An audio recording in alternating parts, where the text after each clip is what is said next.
The Great Depression was a monumental event, so much so that when journalists asked John Keynes if there was a historical comparison to the Great Depression, he replied, yes, it was called the Dark Ages, and it lasted 400 years. And people would he would often use this analogy to people, laissez-faire, who said, well, the economy will eventually right itself. And he says, yes, in the long run, but we'll all be dead then. Now, while the Great Depression did not last 400 years, it had profound consequences on American society and culture, and that's what I want to talk about. The extent of and the length of this period of unemployment and dependence on the government for relief had profound consequences. Suffering extended to virtually every area of society. In the industrial Midwest and Northeast, cities were virtually paralyzed by unemployment. Yes, the overall rate was about 25%, but in 1932, for example, in Cleveland, the unemployment rate was 50%. In Akron, it was 60%. And in Toledo, it was 80%. Many Americans always believed in personal responsibility and that unemployment and poverty was a personal failing. And they continued to believe it well into the Depression. This was the outgrowth of these ideologies that had sprung up during the Gilded Age: the self-made man, rugged individualism, American exceptionalism. And many adult men, frankly, just felt deeply ashamed. Unemployment seemed to threaten traditional American views of masculinity. The local relief systems were strained by the poor and indigent. Many collapsed. Charities tried to help, but they were also overwhelmed. Pressure was put on states, but they too had declining revenues. Many shared Hoover's beliefs, though, about moral fiber and relief. As a result of all this, American scenes that were unthinkable a few years before were quite common. Bread lines stretching for blocks outside the Red Cross and the Salvation Army.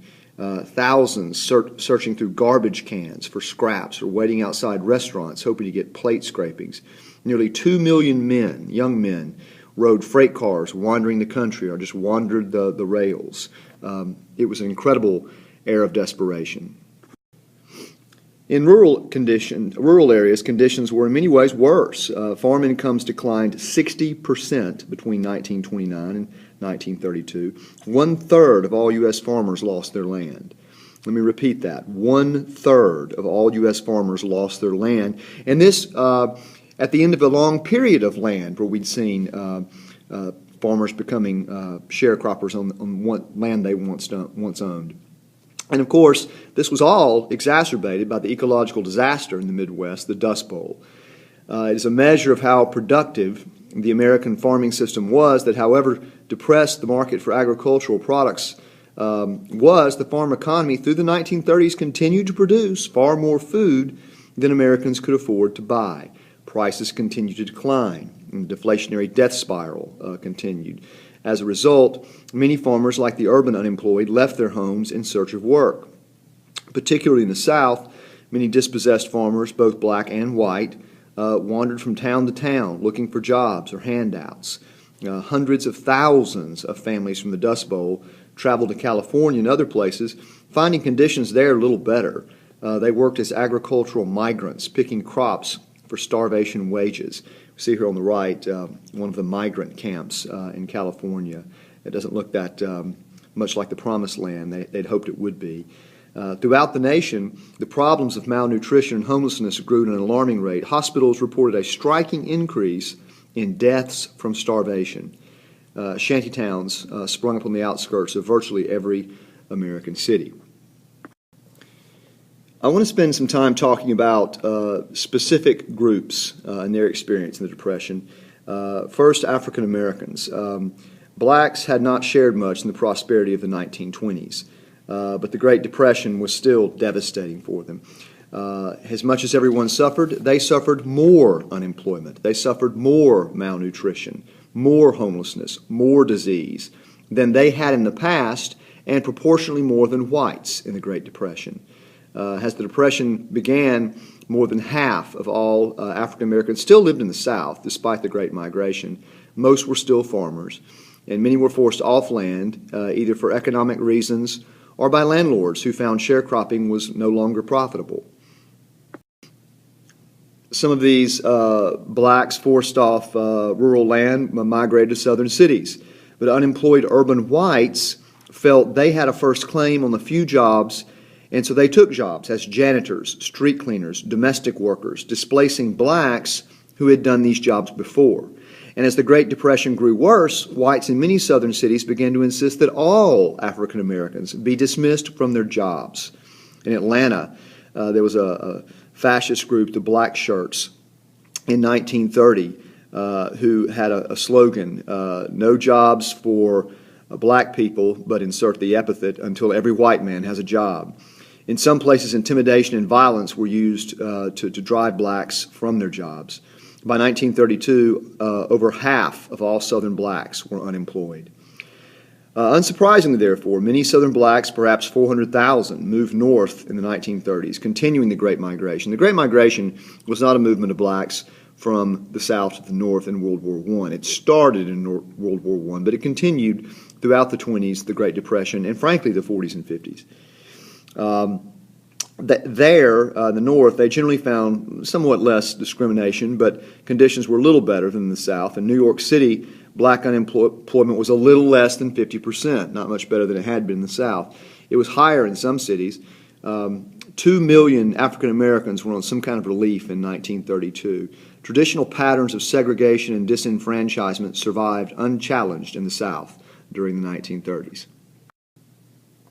You probably have heard about the Scottsboro Boys, but it's a political and judicial topic, a civil rights topic I want to mention because, of course, it happens in the depths of the Depression, and it really can't be disentangled from that.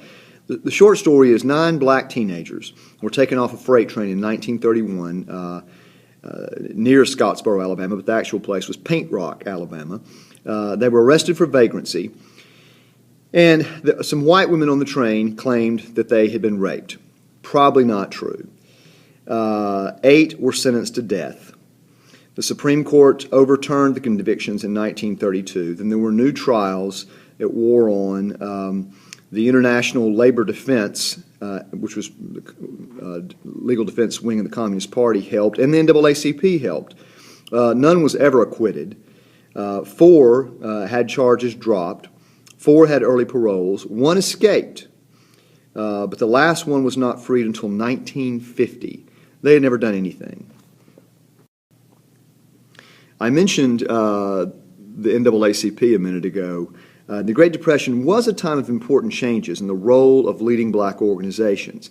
The NAACP, for example, began to work for positions for blacks in the emerging labor movement. Labor was one of the bright spots of the Great Depression. Labor was in an ascendant position. And the NAACP supported the Congress for Industrial Organizations, the CIO, this break-off group from the AFL, hoping to break down racial barriers within unions. Walter White, who was the secretary of the NAACP, recalled that it was both black and white people that founded the NAACP. Walter White once even made a personal appearance in an auto plant to implore blacks not to work as strike breakers, trying to get blacks to not cross picket lines, and in exchange, hopefully whites would allow them into unions. And partly because of these efforts, more than 500,000 blacks were able to join the labor movement. For example, in the Steelworkers Union, they comprised about 20%, so some gains there, but they were limited. Let's talk about Mexican Americans in the Great Depression. Similar patterns of discrimination confronted Mexican Americans and Mexicans that confronted blacks. The Mexican population in America, especially in California and the Southwest, where it was concentrated, of course, had been growing steadily since the beginning of the century. Mexicans were excluded from the immigration restrictions imposed in the 1920s. It sort of ended the great period of immigration. And, of course, the revolution pushed a lot of them here. In the 1930s, there were approximately 2 million Latinos in the U.S., majority of them Mexican Americans, or Chicanos, which is another word for specifically Mexican Americans, and they filled many of the same menial jobs in the West that blacks filled in the South. Some were migrant workers, but most lived in urban areas, California, New Mexico, and Arizona, but also a few in some cities like Detroit, New York City, and Chicago. I know there are lots of Hispanic Americans and largely Chicanos today in parts of the South, certainly here, that is a very new phenomenon. There were virtually none here then. And in those cities where they were, however, they served in the lower ranks of unskilled labor in industries like steel, car manufacturing, meat packing. They had a precarious position even in the prosperous 1920s, and the Great Depression made things much worse.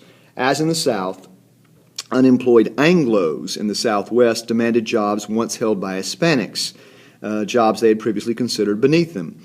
And so unemployment for Chicanos rose to much higher levels than those of whites. Many were effectively forced to Mexico when white officials removed them from relief rolls or simply rounded them up and transported them across the border. Maybe 500,000 in the first years of the Great Depression. Those who remained faced persistent discrimination. Most relief programs excluded Mexicans or gave them benefits far below those available to white people. Many hospitals refused to admit them. African Americans had at least established some of their own educational and social facilities. They had clubs, they had schools, they had that tiny African middle class, of some doctors.